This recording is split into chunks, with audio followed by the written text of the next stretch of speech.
থেকে আমি পিছপা হই নাই। ও আল্লাহ, দুনিয়াতে আমার এত আরামের বাড়ি, এত আরামের ঘর আর বিছানা সব ছেড়ে দিলাম তোমার মুহাব্বতের জন্য।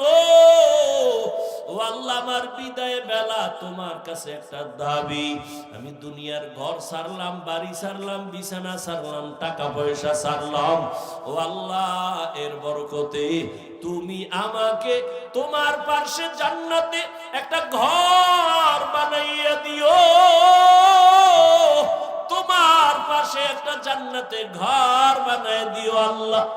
আসিয়া এই কথা বইলা কান্না করলো। এবার যখন ফাঁসির মঞ্চে নেয়, আসিয়ার কান্না বন্ধ, হাসতেছে। ফেরাউন কয়, এত বিপদের সময় এতক্ষণ কান্না করলো, এখন হাসো কেন? আসিয়া ডাক দিয়ে কয়, ফেরাউন, তোমার সেই চক্ষু নাই, তুমি দেখবা না আমার রবের আমি এত বড় আশিক, তোমার দুনিয়ার সব ক্ষমতা, সব ভোগবিলাস ছাইরা আমি যেই রবের জন্য পাগল পারা হলাম, ওই রব আমার কলবে চক্ষু খুলে দিছেন। আমি এখন তাকায় দেখি, তাড়াতাড়ি আমারে ফাঁসি দাও। আমি দেখতেছি আসমানের মধ্যে লক্ষ লক্ষ ফেরেশতারা অপেক্ষায় আছে। আল্লাহ আমার জন্য জান্নাতে ঘর বানাইছেন। আমি ওই ঘরের ছবি দেখতেছি। আমি আমার রবের মোলাকাতে চলে যাব।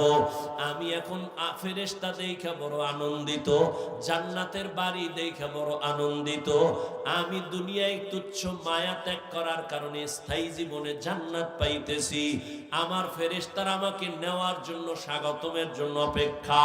তাড়াতাড়ি আমাকে শুলিবিদ্ধ করায়া দাও, আমি আমার মালিকের মোলাকাতে চলে যাইতেছি। ও পর্দার আড়ালের আম্মা জান, ও যুবক ও বৃদ্ধ বাবাজি, কয়দিন আর দুনিয়ায় বাঁচবা? আমরা নবীর তরিকা মতো টুপি পরলাম, দাড়ি রাখলাম, নামাজ পড়ি, কই আমরা তো না খাইয়া মরি নাই। আমগো সম্মান তো কমে নাই রে বাবা। তোমাকে তো আমি বলি নাই হুজুর হও, তাবলিগে যাও, কওমি মাদ্রাসায় যাও, স্কুল পড়া বন্ধ করো বলি নাই। বরং তুমি যেই লাইনে আছো ওখানে থাইকে আমার রবের মোলাকাতের জন্য তৈরি নাও। আজান হয়ে গেলে নামাজে দাঁড়ায় যাও, মা বাবার থেকে দোয়া নিয়ে এখনো সময় আছে, তওবা করো। জীবনে গুনাহ তো কম করো নাই, মনে মনে আমার মালিকের ডাকো আর তওবা করো। মনে মনে আল্লাহকে বলো, হে মালিক, এই ময়দানে মনে হয় আমার মতো গুনাহগার কেউ নাই। জীবনে যত গুনাহ করছি ও আল্লাহ, আর গুনার কাছেও যাব না। আজকে তওবা করিয়া বিদায় নিতে চাই। ও আল্লাহ, শয়তানের ধোকায় পড়ে কত নামাজ ছাড়লাম, দাড়ি কাটলাম, বেপরদায় চললাম। ও আল্লাহ, মনে হয় যেন গুনার কারণে আমার হাত না পাক, আমার চোখ না পাক, আমার জিহ্বা না পাক, অন্তর না পাক। ও আল্লাহ, আজকে তওবার নিয়ত করে ফেললাম, মরিয়া গেল আর নামাজ ছাড়বো না, দাড়ি কাটবো না, বেপরদায় চলবো না, মা বাবাকে কষ্ট দিব না, নবীর তরিকার বাহিরে চলবো না। ও আল্লাহর বান্দা, একটু ভাবো, দুনিয়াতে সূর্যের গরম সহ্য করা যায় না, একটা মশার কামড় দিলে রাতে আর ঘুম হয় না, একটা বেতের বাড়ি সহ্য করতে পারো না। আল্লাহর নবী কেমন নবী, যার কোনো গুনাহ নাই, উম্মতের এত আশিক, সেই নবী জাহান্নামের আযাবের ভয়ে কান্না করতেছেন। আম্মা জানকে নবী বুঝাইতেছেন, আয়েশা, হাসরের ময়দান বড় ভয়ঙ্কর হবে, উম্মতেরা কাউকে পাবে না, কই মা, কই বাবা, কই বন্ধু, কে আপন, কেউ কারো সহযোগিতায় আসবে না। ওই সময় উম্মতেরা পাগল, ছোটাছুটি করবে, নবীদের কাছে যাবে, কেউ সুপারিশ করবে না। সর্বশেষ এই উম্মতগুলো আমি মুহাম্মদের তালাশ করা শুরু করবে। আম্মা জান আয়েশা বলেন, নবী আপনারে কোথায় তালাশ করে উম্মতেরা পাবে? নবী বলেন, আমি তখন আমার আল্লাহর দরবারে মাকামে মাহমুদে সিজদায় পড়ে কান্না করব।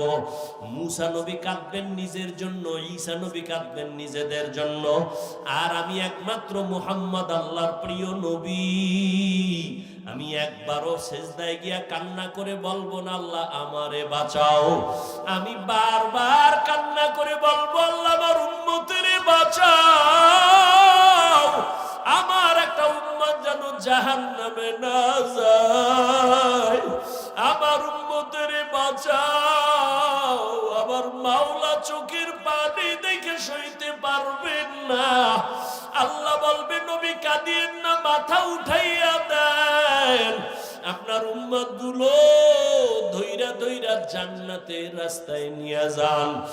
আমি তখন আমার উম্মত গুলো ধরিয়া ধরিয়া জান্নাতের দিকে নিয়ে যাব। আম্মা জান প্রশ্ন করলেন, ইয়া রাসূলুল্লাহ, কোটি কোটি কোটি মানুষের মধ্যে আপনার উম্মতের কেমনে চিনবেন?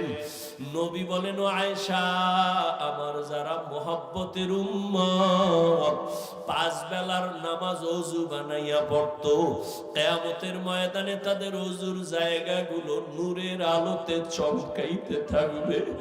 আমি নবী দেখা দেখা ধইরা ধইরা জান্নাতের দিকে নিয়ে যাব। আমি ধইরা বলবো, উম্মত রে কই যাও, আয় আয়, আমি তোরে সারা জান্নাতে যাব না। ও উম্মত আয়, তাড়াতাড়ি আয়, জান্নাতের পথে আয়। আমি তোদের সারা জান্নাতের দরজা খুলবো না, চল। মায়ার নবীর চিনলি না রে যুবক? কেমন একজন নবী পাইছো, যেই নবীর একটা নজর দেখার জন্য গর্তের পিপিলিকা পাগল, যেই নবীকে দেখার জন্য গর্তের সাপ অপেক্ষা করে নবীর এক নজর দেখবে। জঙ্গলের প্রাণীরা পাগল হয়ে গেছে নবীরে দেখার জন্য। ওই নবীর এত বড় আশিক একজন আসে, খেজুরের বাগানে পানি দেয়। হঠাৎ কানের মধ্যে কে যেন খবর দিছে নবী দুনিয়ায় নাই। সাথে সাথে পাত্র ফালায় একটা চিল্লাল দিয়া কয়, ও দয়ার মালিক, এই দুইটা চক্ষু আমি রিজার্ভ করেছি রহমতের নবীরে দেখবো। ওই নবী যদি না থাকে, আমার এই চক্ষু রাইখুন, আমার অন্ধ বানাইয়া দাও। ও নগর কান্দার যুবক বাবারা, কেন সে নবীরে চিনলা না? কই নবীর তরিকা মানতে গিয়া তোমার মতো যুবক রাস্তায় গাড়ি চালায়, নবীর সুন্নত অনুযায়ী চলে, দাড়িওয়ালা নামাজি, ওর সম্মান তো কমে নাই, না খাইয়াও মরে যায় নাই। তুমি কেন পারবা না রে বাবা? রহমতের নবী বলেন, আমি আমার উম্মত গুলো ধইরা ধইরা জান্নাতের দিকে নিয়ে হাউজে কাউসারের লাইন দাঁড়ায় করায় দিব। আমি নবী নিজের হাতে কাউসারের পানি পেয়ালা ভইরা ভইরা উম্মতেরে দিব। আমার উম্মত এক পেয়ালা কাউসারের পানি পান করবে, আর পিপাসা লাগবে না। এইভাবে লাইনে দাঁড় করায় উম্মতের পানি দিব। হঠাৎ উম্মতের লাইন এখন আছে, মাঝখানে দেখবো পর্দা পড়ে গেল। জিজ্ঞাসা করবো, ফেরেশতা আমার উম্মত কি শেষ? কয় না, লাইনে এখন উম্মত আছে, পর্দা দিলা কেন? কয় এই পর্দার বাইরের উম্মত সব হলো ভেজালওয়ালা উম্মত। আপনার সুন্নত অনুযায়ী জীবন চালায় নাই, আপনার সুন্নতের জবাই করেছে, নিজেও দাড়ি রাখে নাই, অন্যে দাড়ি রাখতো তাও পছন্দ করে নাই, নিজেও নামাজ পড়ে নাই, অন্যে নামাজ পড়তো তাও পছন্দ করে নাই, নিজেও হালাল খায় না, পর্দা করে না, যারা পর্দা করতো হালাল খাইতো তাদেরও পছন্দ করে নাই, নিজেও জিকির করে না, পাগড়ি পরে নাই, তা অন্যেরা পড়লে তাও পছন্দ করে নাই। নবীজি বলেন, আয়েশা, তখন আমি একটু রাগ হইয়া বলবো, সোহকন সোহকা, আমার থেকে তোমরা দূর হইয়া যাওয়া, আর আমি তোমাদের উম্মত বলে স্বীকার করতে চাই না। ও নগর কান্দার বেনামাজি বাবারা, বেপর্দাওয়ালা বাবারা, ও পর্দার আড়ালের বেপর্দাওয়ালা নারীরা, আরে আল্লাহর নবী যদি সেদিন তারাইয়া দেয়, জানি না ওই কাতারে কে পড়বে। ওই দিন যদি বেনামাজি হইয়া দাঁড়াও, আর আমার নবী যদি নিষেধ করে তারায়া দেয়, আর ওই তারানোর দলে পড়িয়া যাও, সাথে সাথে আমার মালিকের ঘোষণা হবে, ও জাহান্নামের ফেরেশতা, এই নাফরমানের ধর, শিকল লাগাইয়া জাহান্নামের দিকে নিয়ে যাও। জাহান্নামের শিকল লাগানো যখন শুরু হবে, দেখবা গায়বী আওয়াজ, ওয়াসিকাল্লাযীনা কাফারু ইলা জাহান্নাম যুমারা হাত্তা ইযা জাউহা ফুতিহাত আবওয়াবুহা ওয়া ক্বাল জাহান্নামের শিকল লাগাইয়া টানতে টানতে জাহান্নামের দিকে নিবে।